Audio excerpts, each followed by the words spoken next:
जय हिंद बच्चों, कैसे हो? उम्मीद करते हैं आप लोग अच्छे होंगे। मेरे देश के अच्छे बच्चे, आज के क्लास में हम लोग अध्ययन करने वाले हैं अध्याय 4। क्लास 12वीं के जो विद्यार्थी हैं उनका अध्याय 4 आज के क्लास में हम लोग अध्ययन करेंगे। इंट्रोडक्शन यानी परिचय पर बात करेंगे।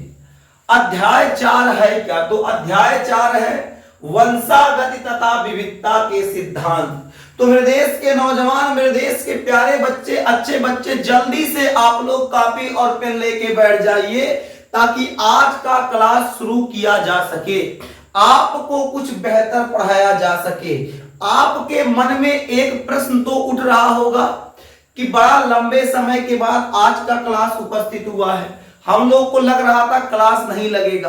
बाबू, आप जानते हैं कि समय का अभाव, जो ऑफलाइन क्लास में पढ़ते हैं आप उनको पता होगा कि समय का कितना अभाव है। तो समय के अभाव के कारण ऑनलाइन क्लास कुछ दिनों तक नहीं लग पा रहा था, लेकिन मेरे देश के अच्छे बच्चे अब आपका क्लास लगातार लगेगा। मेरे देश के नौजवान मेहनत से पढ़िएगा, अच्छे से पढ़िएगा ताकि आपका रिजल्ट बेहतर आ सके, आपका अंक बेहतर आ सके।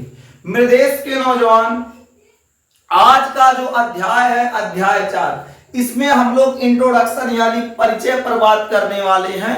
इतना बता देते हैं मेरे देश के अच्छे बच्चे, अब आपका क्लास रेगुलर लगेगा, प्रतिदिन डेली लगेगा। तो आपको चिंता लेने की आवश्यकता नहीं है। प्रतिदिन आपको क्लास सुबह के 7 बजे मिल जाएगा और हाई स्कूल का क्लास बाबू लगातार शाम को 7 बजे लग रहा है। जल्दी से आप लोग अध्याय 4 नाम लिख लीजिए। चैप्टर का नाम है वंशागति तथा विविधता, वंशागत तथा विविधता के सिद्धांत। तो आज के क्लास में हम लोग इसके इंट्रोडक्शन पर बात करने वाले हैं, परिचय पर बात करने वाले हैं। आज के क्लास में हम लोग किस पर बात करेंगे? तो इसके इंट्रोडक्शन यानी इसके परिचय पर बात करेंगे मेरे देश के अच्छे बच्चे। अब बात करें इसके परिचय की, इसके इंट्रोडक्शन की, तो क्या है, कुछ इसके बारे में जान लिया जाए, फिर आगे पढ़ा जाए ताकि ये चैप्टर बेहतर समझ में आए। मेरे देश के नौजवान, इतना जरूर याद रखिएगा कि ये जो मास्टर है, ये मास्टर आपको बाबू पूरा पढ़ा के दे देगा, चिंता लेने की आवश्यकता नहीं है। अगर समय अब नहीं भी मिला तो रात में, चाहे वो 12 बजे, 1 बजे, 2 बजे, इससे मतलब नहीं है।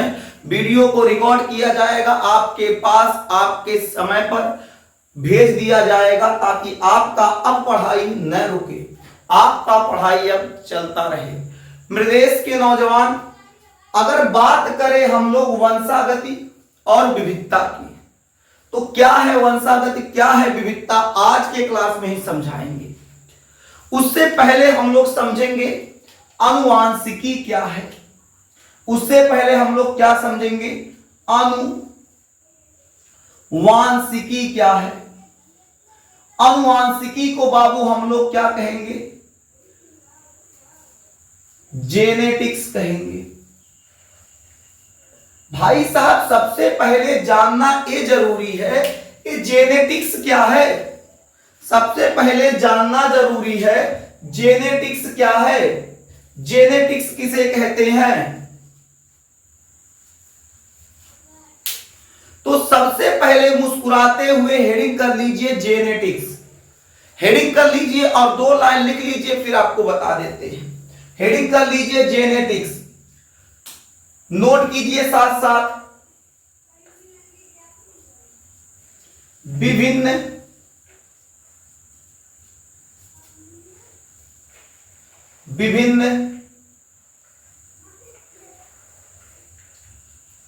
जीवों के विभिन्न लक्षणों लिखिए। विभिन्न लक्षणों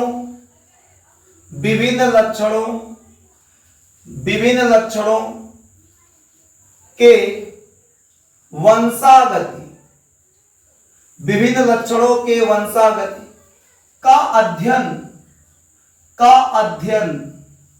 विभिन्न लक्षणों के वंशागति का अध्ययन, विभिन्न लक्षणों के वंशागति का अध्ययन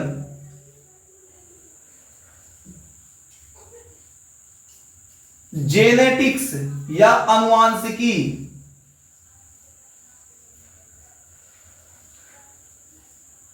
विभिन्न लक्षणों के वंशागत का अध्ययन अनुवांशिकी के अंतर्गत, अनुवांशिकी के अंतर्गत,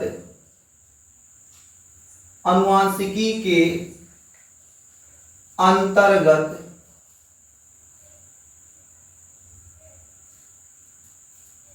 अंतर्गत किया जाता है।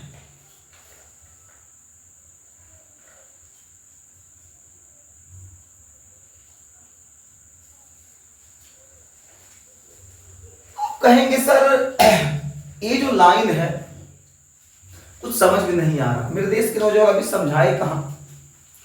लिखा गया है विभिन्न लक्षणों के वंशागति का अध्ययन अनुवांशिकी के अंतर्गत किया जाता है, या अनुवांशिकी के अंतर्गत आता है या फिर किया जाता है, बात देखिए।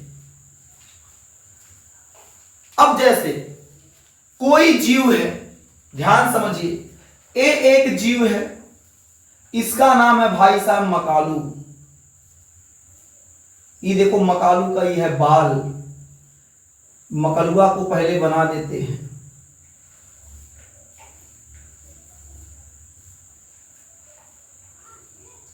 ये पैंट पहना है बाबू,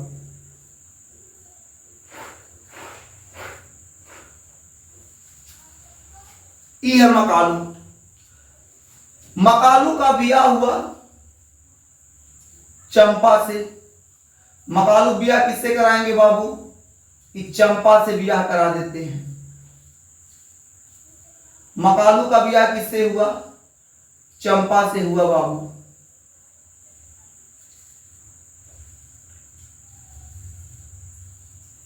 ये घाघरा पहनी है भाई चंपा। अब मकालू का ब्याह हुआ चंपा से। ये लंबी नहीं है, ये लंबा है। घाघरा से थोड़ा सा हाइट बढ़ गया, हील वाला सैंडल पहनी हुई है। आज नहीं कहना लड़का छोटा है। ये है मकालू, ये है चंपा। मकालू और चंपा का हुआ ब्याह।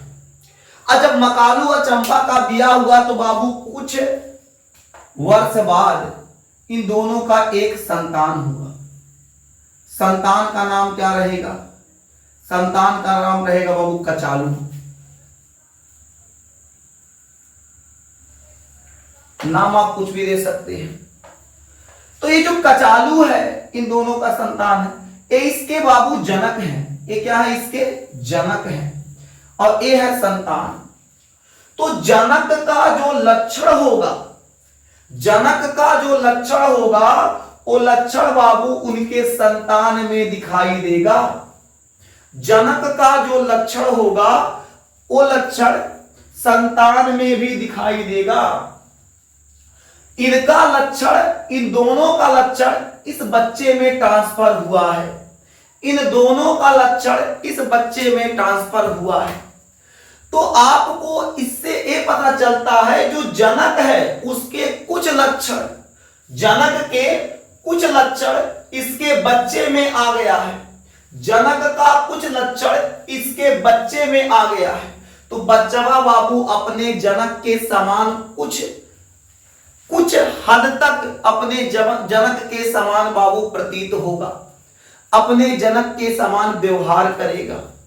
मम्मी सांवली पापा सांवला तो जरूरी नहीं कि गुरहर हो जाए, यो सांवला हो सकता है। अब यहां क्या लिखाया गया वो समझिएगा। विभिन्न लक्षणों के वंशागति का अध्ययन अनुवांशिकी के अंतर्गत किया जाता है। अब एक पीढ़ी ये है, इसके बाद क्या है? ये लड़का जब बड़ा होगा यहू बिया होगा, तेकर अगला बच्चा आएगा। भाई साहब जब इसका बिया होगा कचालू का, ठीक है, कचालू जब बिया होगा तो उसका कचालू भी लड़का होगा। तो क्या होगा? एक पीढ़ी से दूसरी पीढ़ी, दूसरी पीढ़ी से तीसरी पीढ़ी, तीसरी पीढ़ी से चौथी पीढ़ी, चौथी पीढ़ी से पांचवी पीढ़ी, लगातार ये पीढ़ियां चलती रहेंगी, लगातार ये पीढ़ियां चलती रहेंगी। अब इन पीढ़ियों का अध्ययन जब हम करते हैं तो उसका अध्ययन किसके अंतर्गत करेंगे? अनुवांशिकी के अंतर्गत। क्योंकि यहां क्या लिखवाया गया है? विभिन्न लक्षणों के वंशागति का अध्ययन आनुवांशिकी के अंतर्गत किया जाता है। किसके अंतर्गत किया जाता है? आनुवांशिकी के अंतर्गत किया जाता है। यानी मकालू और चंपा का जब बिया हुआ, इसका लड़का हुआ कचालू, कचालू जब बड़ा हुआ उसका बिया होगा, तो जब कचलुआ बिया हुआ तो कर लड़का होगा राम खिलावन। राम खिलावन के बाद वो जब राम खिलावन धीरे धीरे बड़ा होगा तो ओग बिया होगा, ओग लड़के होंगे। तो इनका एक पीढ़ी, इनका पैतृक पीढ़ी है, इनका एक पैतृक पीढ़ी है। तो एक पीढ़ी के बाद दूसरी पीढ़ी, दूसरी पीढ़ी के बाद तीसरी पीढ़ी, तीसरी पीढ़ी के बाद चौथी पीढ़ी, चौथी के बाद पांचवी पीढ़ी, ये पीढ़ियां लगातार चलती रहेंगी। तो हर पीढ़ी में कुछ ना कुछ अलग अलग लक्षण प्रतीत होगा। उन्हीं का अध्ययन बाबू हम लोग क्या करेंगे, किसके अंतर्गत करते हैं? तो आनुवांशिकी यानी जेनेटिक्स के अंतर्गत करते हैं। तो वही बताया गया है, विभिन्न लक्षणों के वंशागत का अध्ययन आनुवांशिकी के अंतर्गत किया जाता है। विभिन्न लक्षणों के वंशागत का अध्ययन आनुवांशिकी के अंतर्गत किया जाता है। अब मेरे देश के नौजवान इस बात को याद रखिएगा, ये जो जेनेटिक्स है, ये जो जेनेटिक्स है यानी अनुवांशिकी, अनुवांशिकी जो है इसके बारे में सबसे पहले कौन बताया? जेनेटिक्स के बारे में बाबू सबसे पहले, जेनेटिक्स के बारे में सबसे पहले डब्ल्यू वेटसन ने बताया था। यानी जेनेटिक्स शब्द का प्रयोग सबसे पहले कौन किए? तो डब्ल्यू वेटसन ने की, डब्ल्यू वेटसन किए थे। तो आपसे अब हम पूछते हैं, मेरे देश के नौजवान, क्या आप बता सकते हैं जेनेटिक्स शब्द का प्रयोग सबसे पहले किस वैज्ञानिक ने किया था? तो कहेंगे मास्टर अभी आप बताए थे जेनेटिक्स शब्द का प्रयोग सबसे पहले डब्ल्यू वेटसन ने किया था। तो मास्टर जल्दी नोट कर लो, जल्दी नोट करो, जेनेटिक्स जो होता है, जेनेटिक्स जो होता है, जेनेटिक्स शब्द का प्रयोग सबसे पहले डब्ल्यू वेटसन ने किया था। तो हम भी तो वही बतिया कह रहे हैं, तो जल्दी से नोट कर लो। क्या नोट करेंगे? जेनेटिक्स, जेनेटिक्स, जेनेटिक्स मतलब अनुवांशिकी। जेनेटिक्स शब्द का प्रयोग, जेनेटिक्स शब्द का प्रयोग, जेनेटिक्स शब्द का प्रयोग सर्वप्रथम, जेनेटिक्स शब्द का प्रयोग सर्वप्रथम डब्ल्यू वेटसन, डब्ल्यू वेटसन ने किया था, ने किया था। लेकिन मेरे देश के नौजवान, लेकिन, किंतु, बट, परंतु, मेरे देश के अच्छे बच्चे, जेनेटिक्स शब्द का प्रयोग सबसे पहले डब्ल्यू वेटसन ने किया था, लेकिन इसके आधारी, ध्यान से समझिएगा, जेनेटिक्स शब्द का प्रयोग सबसे पहले डब्ल्यू वेटसन ने किया था, ये बहुत 100% सही है। लेकिन इसके आधारी सिद्धांतों का खोज ग्रेगर जॉन मेंडल ने किया था। यानी जेनेटिक्स शब्द का प्रयोग डब्ल्यू वेटसन ने तो किया, ये बात सही है, लेकिन इसके आधारी सिद्धांत, अब कहेंगे आधारी सिद्धांत मतलब मास्टर, तो आधारी सिद्धांत मतलब वो जड़िया से पलैया तक के खोज पूरा बढ़िया से, ये अनुवांशिकी के बारे में डीपली नॉलेज कौन दिया था? तो ग्रेगर जॉन मेंडल, यानी मेंडल बाबा दिए थे। कौन? तो मेंडल बाबा दिए थे। तो हम लोग कह सकते हैं जेनेटिक्स शब्द का प्रयोग सर्वप्रथम डब्ल्यू वेटसन ने किया था, परंतु आधारी सिद्धांतों का खोज ग्रेगर जॉन मेंडल ने किया था। तो अगर बात किया जाए अगले पॉइंट की, तो लिखेंगे क्या? जेनेटिक्स, जेनेटिक्स के आधारी, आधारी सिद्धांतों, आधारी सिद्धांतों की खोज, की खोज, जेनेटिक्स के आधारी सिद्धांतों की खोज ग्रेगर जॉन मेंडल ने किया था।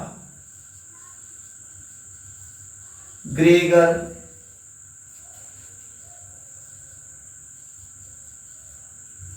जॉन मेंडल ने किया था। ग्रेगर जॉन मेंडल ने किया था।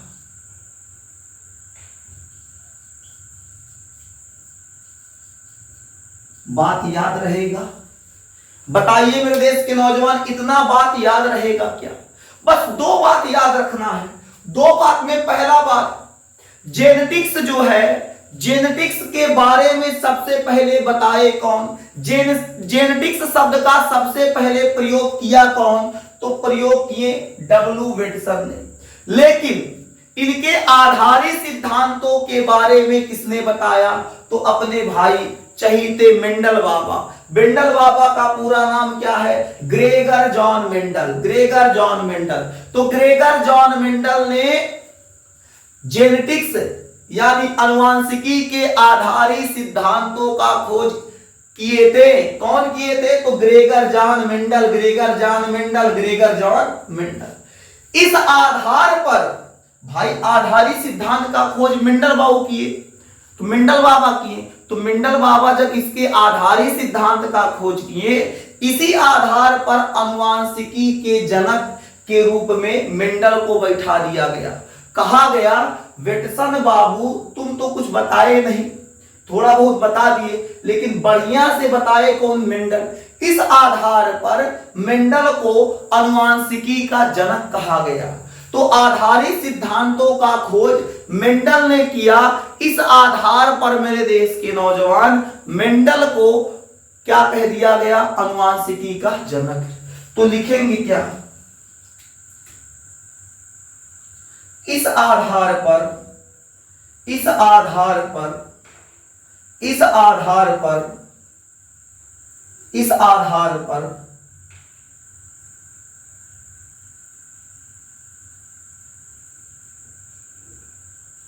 इस आधार पर अनुवांशिकी के जनक, इस आधार पर अनुवांशिकी के जनक के रूप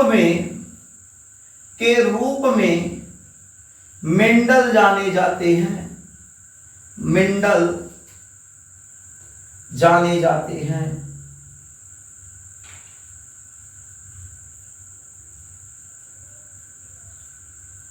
अगर आपसे पूछ लिया जाए अनुवांशिकी के जनक कौन, तो भुला के ना कहिएगा वेटसन। अनुवांशिकी के जनक कौन, तो आपको कहना है Gregor John Mendel. Gregor John Mendel. अपना भाई ग्रेगर भाई, अपना भाई मेंडल भाई। तो अनुवांशिकी के जनक कौन है? तो ग्रेगर जॉन मेंडल है। कौन है? ग्रेगर जॉन मेंडल है। इस बात को याद रखिएगा, भूलिएगा नहीं मेरे देश के नौजवान। अब ये जो जेनेटिक्स है, ध्यान दीजिए, ये जो जेनेटिक्स है, ये जो जेनेटिक्स है, इसे मेरे देश के अच्छे बच्चे दो भागों में बांटा गया। इसे कितना भागों में? तो इसे दो भागों में बांटा गया। पहला भाग क्या हो जाएगा? वंशागति।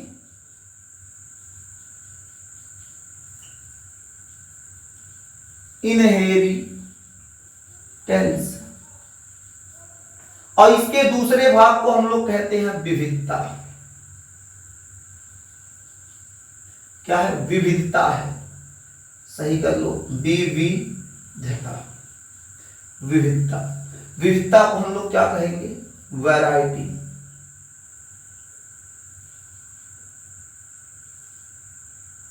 Variety, variety, variation. वैरायटी नहीं होगा, वेरिएशन होगा। वेरिएशन, वैरायटी नहीं कहेंगे, वेरिएशन कहेंगे। समझ में आ गया क्या? तो जो जेनेटिक्स है, जेनेटिक्स को कितने भागों में बांटा गया? तो जेनेटिक्स को दो भागों में बांटा गया। जेनेटिक्स को दो भागों में डिवाइड किया गया। पहला हो जाएगा इनहेरिटेंस, दूसरा हो जाएगा वेरिएशन। पहला हो जाएगा इनहेरिटेंस, दूसरा हो जाएगा वेरिएशन। यानी वंशागति, विविधता, वंशागति, विविधता, वंशागति, विविधता। बस इतना याद रखिएगा।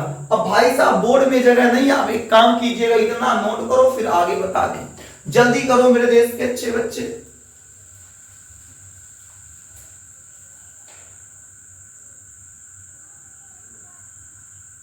चलिए मेरे देश के अच्छे बच्चे, तो अभी तक हम लोगों ने क्या समझा, जो जेनेटिक्स है, जो जेनेटिक्स है, जो जेनेटिक्स है, इस जेनेटिक्स को कितने भागों में बांटा गया, तो 2 भागों में। कितने भागों में, 2 भागों। पहला हो जाएगा इनहेरिटेंस, यानी वंशागति। दूसरा हो जाएगा वेरिएशन, विविधता।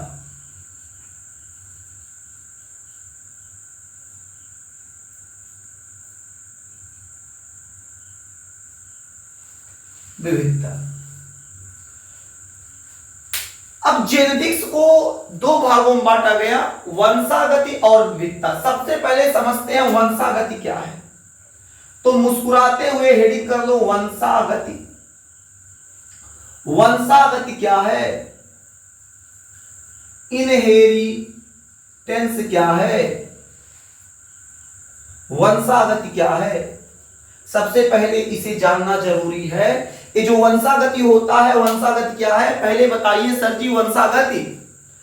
तो देखिए, अगर कोई लक्षण एक पीढ़ी से दूसरी पीढ़ी में ट्रांसफर हो रहा है, यदि कोई लक्षण एक पीढ़ी से दूसरी पीढ़ी में ट्रांसफर हो रहा है, तो ऐसे लक्षणों को हम लोग वंशागत कहेंगे या आनुवांशिक लक्षण कहेंगे।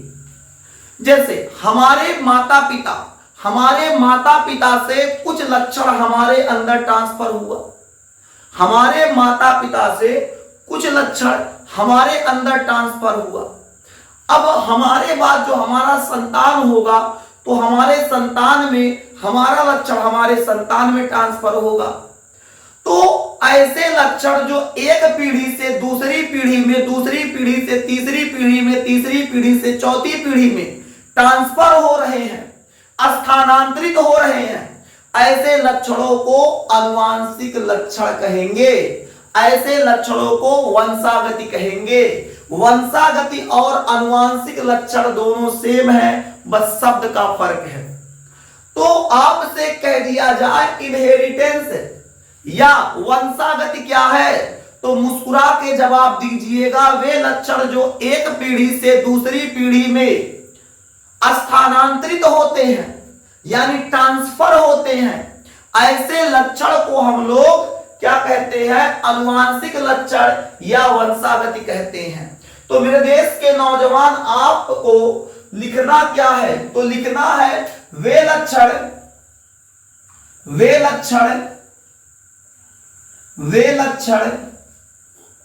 जो एक पीढ़ी से, वे लक्षण जो एक पीढ़ी से, वे लक्षण जो एक पीढ़ी से दूसरी पीढ़ी में, वे लक्षण जो एक पीढ़ी से दूसरी पीढ़ी में स्थानांतरित होते हैं, एक पीढ़ी से दूसरी पीढ़ी में स्थानांतरित होते हैं, एक पीढ़ी से दूसरी पीढ़ी में स्थानांतरित होते हैं। वे लक्षण जो एक पीढ़ी से दूसरी पीढ़ी में स्थानांतरित होते हैं, स्थानांतरित होते हैं, एक पीढ़ी से दूसरी पीढ़ी में स्थानांतरित होते हैं, वंशागति कहलाते हैं। क्या लिखेंगे, वंशागति कहलाते हैं, वंशागति कहलाते हैं। तो ऐसे लक्षण जो एक पीढ़ी से दूसरी पीढ़ी में ट्रांसफर हो, क्या लिखा गया है, वे लक्षण जो एक पीढ़ी से दूसरी पीढ़ी में स्थानांतरित होते हैं, वंशागत कहलाते हैं। यानी मेरे देश के नौजवान, ऐसे लक्षण जो एक पीढ़ी से दूसरी पीढ़ी में कूद फान के चले जाए, ऐसे लक्षण को हम लोग वंशागति कहेंगे। वंशागति का दूसरा नाम क्या है? अनुवांशिक लक्षण। इसे अनुवांशिक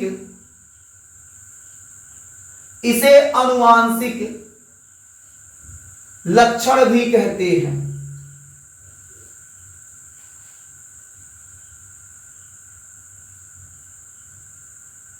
इसे अनुवांशिक लक्षण भी कहते हैं। यानी जो वंशागति है, इनहेरिटेंस है, इसे हम लोग अनुवांशिक लक्षण के भी नाम से जानते हैं। तो याद रखिएगा, आपसे कोई कह दे अनुवांशिक लक्षण या आपसे कोई कह दे वंशागति तो बात एक ही है। नहीं कोई कह दे अनुवांशिक लक्षण का कहते हैं तेरे जवान मास्टरवा तो पढ़ेबे नहीं किया था कि भाईवा अनुवांशिक लक्षण कौन चीज होता है? गधा यह होता है। वंशागति अनुवांशिक लक्षण दोनों बतिया सेम है, बात में फर्क नहीं है, बस शब्दों का फर्क है। तो क्या कह दिया जाएगा? ऐसे लक्षण जो एक पीढ़ी से दूसरी पीढ़ी में ट्रांसफर होते हैं, ऐसे लक्षण को अनुवांशिक लक्षण या वंशागत कहते हैं। अब भाई साहब ऐसा है कौन खतरनाक चीज जो एक पीढ़ी से दूसरी पीढ़ी में लक्षण ट्रांसफर कर दे रहा है? ऐसा क्या है जो एक पीढ़ी से दूसरी पीढ़ी में भाई साहब ट्रांसफर हो रहा है? आखिर भाई कुछ तो ऐसा होगा जो एक पीढ़ी से दूसरी पीढ़ी में ट्रांसफर हो रहा होगा, जो लक्षणों को ट्रांसफर कर रहा है, ऐसा कुछ होगा। तो हमारे गुणसूत्र में बाबू पाया जाता है जीन। ये जो जीन होता है वो एक पीढ़ी से दूसरी पीढ़ी में गुणसूत्र के माध्यम से ट्रांसफर होता रहता है और वही क्या करता है? लक्षणों का आदान प्रदान करता है, लक्षणों को एक पीढ़ी से दूसरी पीढ़ी में ट्रांसफर करता है। तो ये जो वंशागति के लिए एक पीढ़ी से दूसरी पीढ़ी में जो लक्षण स्थानांतरित होता है, इसके लिए जिम्मेदार कौन है? तो इसके लिए जिम्मेदार कौन? तो इसके लिए जिम्मेदार है जीन। अब कहेंगे मास्टर जीन क्या होता है? तो बाबू आपको पढ़ाया जाएगा, परेशान ना होइए, इसी चैप्टर में पढ़ाया जाएगा, अगले लेक्चर में पढ़ाया जाएगा। इस लेक्चर में भाई साहब जीन को नहीं पढ़ाया जाएगा। बस इतना याद रखिए, जीन कुछ होता है, क्या होता है अगले क्लास में आपको हम बता देंगे। अरे जीन का पूरा पुर्जा खोल के रख देंगे, तुम धैर्य तो रखो। तो बताया क्या गया? जो एक पीढ़ी से दूसरी पीढ़ी में लक्षण ट्रांसफर हो रहे हैं, एक पीढ़ी से दूसरी पीढ़ी में लक्षण स्थानांतरित हो रहे हैं, उनके लिए जिम्मेदार कौन? तो जीन जिम्मेदार है। एक कहां पाया जाता है? तो बाबू जीन पाया जाता है गुणसूत्र में, क्रोमोसोम में। गुणसूत्र कहां पाया जाता है? तो गुणसूत्र में पाया जाता है। कहेंगे मास्टर जीन के हिंदी क्या होता है? तो जीन के हिंदी बाबू जीने होता है। हाँ नहीं कहोगे मास्टर एक हिंदियां नहीं बता रहे हैं जीन के, तो जीन की हिंदी क्या हो जाएगी? जीने होगा। इंग्लिश हिंदी दोनों सेम होता है। जीन पाया कहा जाता है? तो गुणसूत्र में पाए जाते हैं। जैसे एक किसी मानव का गुणसूत्र है, मेरे देश के नौजवान समझ लो, एक किसी मानव का गुणसूत्र है। अब इस गुणसूत्र के अंदर बाबू क्या होगा? जीन व्यवस्थित होते हैं। इस गुणसूत्र के अंदर क्या होगा? ऐसे जीन व्यवस्थित होंगे। ठीक है, ये है जीन। ये सब क्या है जो नीले कलर से बना है बाबू? ये है जीन। ठीक है, गुणसूत्र के अंदर क्या होंगे? व्यवस्थित होंगे। समझ में आ गया क्या? बोलिए मेरे देश के नौजवान, समझ में आ गया क्या? तो अनुवांशिक लक्षण को ट्रांसफर कौन करता है बाबू? जीन करता है, याद रखिएगा। अच्छा ये बताइए क्लास में मजा आ रहा है, समझ में आ रहा है कि नहीं? अगर समझ में आ रहा हो बाबू तो आप लोग कमेंट किया कीजिए, आप बताया कीजिए कि आपको समझ में आ रहा है, मजा आ रहा है। अगर आप कमेंट करेंगे तो कमेंट को पढ़ा जाएगा। आप वीडियो को लाइक कीजिए, उससे हम लोग का एक उत्साह बढ़ता है कि भाई साहब ज्यादा बच्चे क्लास को पसंद कर रहे हैं। तो मेरे देश के नौजवान बस इतना याद रखना है कि वंशागत क्या होता है? वे लक्षण जो एक पीढ़ी से दूसरी पीढ़ी में स्थानांतरित होता है वंशागत कहलाता है। इसे अनुवांशिक लक्षण भी कहते हैं। इसके लिए जिम्मेदार कौन? तो बाबू जीन। जीन कहां पाया जाएगा? गुणसूत्र में पाया जाएगा। अब हम लोग समझते हैं भाई साहब विविधता। अब हम लोग क्या कहेंगे, क्या समझेंगे? विविधता। तो मुस्कुराते हुए हेडिंग कर दो विविधता।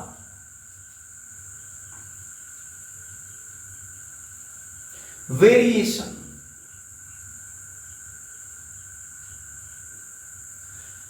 अब विविधता क्या होता है, बस एक शब्द में समझिएगा, एक थोड़ा सा एक लाइन में समझिएगा। एक ही जाति के जीवों में होने वाला अंतर, बस इतना। एक ही जाति के जीवों में होने वाला अंतर विविधता कहलाता है। अगर एक ही जाति के जीव हैं, उनके बीच का जो डिफरेंस होगा, उनके बीच का जो अंतर होगा, उस अंतर को हम लोग विविधता कहेंगे, वेरिएशन कहेंगे।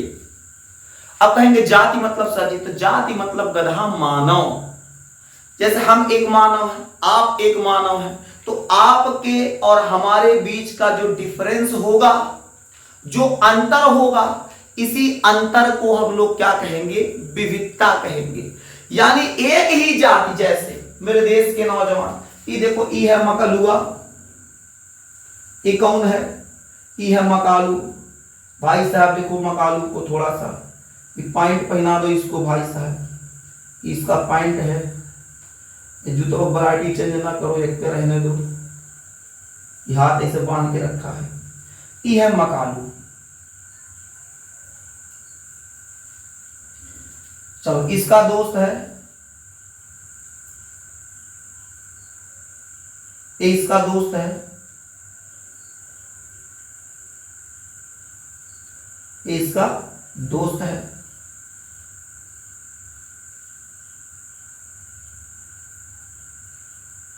इसके दोस्त का नाम क्या है जी, नाम क्या है बताओ जल्दी, लाल मोहन। इसके दोस्त का नाम क्या है जी, लाल मोहन। अरे नाम रखने में क्या है, रख दो, लाल मोहन। अब ये है मकालू, ये है लाल मोहन, मकालू लाल मोहन, मकालू लाल मोहन। अच्छा, दोनों नर हैं, नर को, या फिर भाई साहब दोनों मानव हैं, मकालू और लाल मोहन दोनों मानव हैं। अब दोनों मानव हैं तो दोनों के बीच कुछ तो अंतर होगा, दोनों के बीच कुछ तो अंतर होगा। इसके चेहरे का बनावट, इसके चेहरे का बनावट अलग होगा, इसका रहन सहन, इसका रहन सहन अलग होगा, इसका रंग अलग होगा, इसका रंग अलग होगा। ये गोरार हो सकता है, ये करिया हो सकता है, एकदम वैरायटी कौन है, श्रीलंका वाला हो सकता है। आगे बात करें तो इसका रंग रूप दोनों का अलग हो सकता है, इनका व्यवहार अलग हो सकता है, इसका व्यवहार अलग हो सकता है। ये नॉर्मल रह सकता है, ससुर बहुत गुस्सैल है, ये भी हो सकता है। तो एक ही जाति के दो जीवों के बीच में होने वाले अंतर, एक ही जाति के दो जीवों के बीच में होने वाले अंतर अंतर अंतर अंतर अंतर अंतर अंतर एक ही जाति के जीवों के बीच में होने वाले अंतर को हम लोग क्या कहते हैं, विविधता कहते हैं। एक ही जाति के जीवों में होने वाले अंतर को हम लोग क्या कहते हैं, विविधता कहते हैं। ई है करिया, ई है गोरहर, एक अंतर हो गया। ई अच्छा बोलता है, मीठ बोलता है, ठीक ठाक बोलता है, इस हमेशा खरवाइल खरवाइल बोलता है, तो दूसरा अंतर हो गया। तो कहने का मतलब ऐसे बहुत से अंतर इनके बीच हो गए। तो एक ही जाति के जीवों के बीच में होने वाला अंतर विविधता कहलाता है। क्या कहलाता है, विविधता कहलाता है। अपना जो जनक होगा, जो जनक होगा उसका संतान, जो जनक होगा उसके संतान में भी बाबू अंतर होगा, सेम नहीं होंगे। जनक और संतान के बीच में भी कुछ अंतर पाया जाएगा, यानी जनक और संतान में भी विविधता स्थापित होगा। विविधता स्थापित नहीं हो, बाप अच्छा खासा देह वो बनाया हो, लड़का कम उम्र में मोटा गया और दिखाइए बाप बेटवा जाएंगे, लड़की अब बाप को पसंद करेगी, ठीक ठाक तो बड़का भावा ठीक है, वो बड़का भावा नहीं, वो बाप है, इसलिए विविधता जरूरी है। तो हम लोग क्या कह सकते हैं विविधता में, विविधता में कह सकते हैं एक ही जाति, एक ही जाति, एक ही जाति के, एक ही जाति के जीवों, एक ही जाति के जीवों में होने वाला अंतर, में होने वाला अंतर, में होने वाला अंतर विविधता कहलाता है। एक ही जाति के जीवों में होने वाला अंतर विविधता कहलाता है, विविधता कहलाता है, विविधता कहलाता है। क्या कहलाता है? विविधता। अब विविधता का ज्ञान बाबू हमारे पूर्वज को हो चुका था, आज से विविधता के बारे में नहीं पता है। जो हम लोग के बाबा दादा थे, आजा बाबा थे, उनको बाबू विविधता का ज्ञान था। उनको पता था कि विविधता का बाबू रास्ता कहां से होके आता है, तो लैंगिक प्रजनन से या लैंगिक जनन से। तो हमारे पूर्वज जो थे उनको विविधता का ज्ञान था। पूर्वजों को पता था कि विविधता के लिए लैंगिक प्रजनन जिम्मेदार है। विविधता के लिए जिम्मेदार कौन है? लैंगिक प्रजनन। हमारे बाबा और हमारे पिताजी, इनमें बाबू कुछ अंतर रहा होगा। हमारे पिताजी और हमारे में कुछ अंतर है। हमसे, हमारे में और हमारा होने वाला जो संतान होगा उसमें कुछ अंतर होगा। तो कहने का मतलब क्या है कि जो हमारे पूर्वज हैं, हमारे पूर्वजों को इतना तो पता था कि ये जो विविधता है, वेरिएशन है, इसका मूल कारण क्या है? इसका मूल कारण लैंगिक प्रजनन, सेक्सुअल रिप्रोडक्शन है। ये हमारे पूर्वजों को पता था। तो हम लोग लिख सकते हैं, क्या लिखेंगे? हमारे पूर्वजों को ज्ञात था, हमारे पूर्वजों हमारे पूर्वजों को ज्ञात था कि विविधता का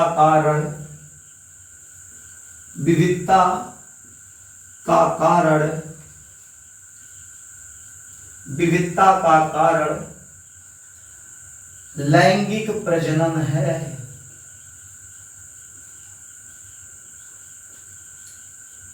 लैंगिक प्रजनन है या सेक्सुअल लिख दे, सेक्सुअल रिप्रोडक्शन।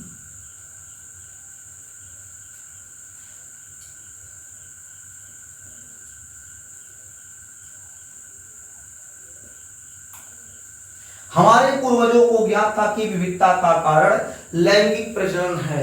और याद रखिए मेरे देश के नौजवान, विविधता का इस समय सबसे अच्छा एग्जाम्पल है जंतुओं में विविधता का। जो जानवर हैं उनमें विविधता का अच्छा एग्जाम्पल हम लोग ले सकते हैं पंजाब में पाई जाने वाली साहिवाल गाय। साहिवाल गाय में विविधता बना हुआ है। यानी हम लोग एग्जाम्पल के तौर पे याद क्या रख सकते हैं? पंजाब की साहिवाल गाय, पंजाब की साहिवाल गाय।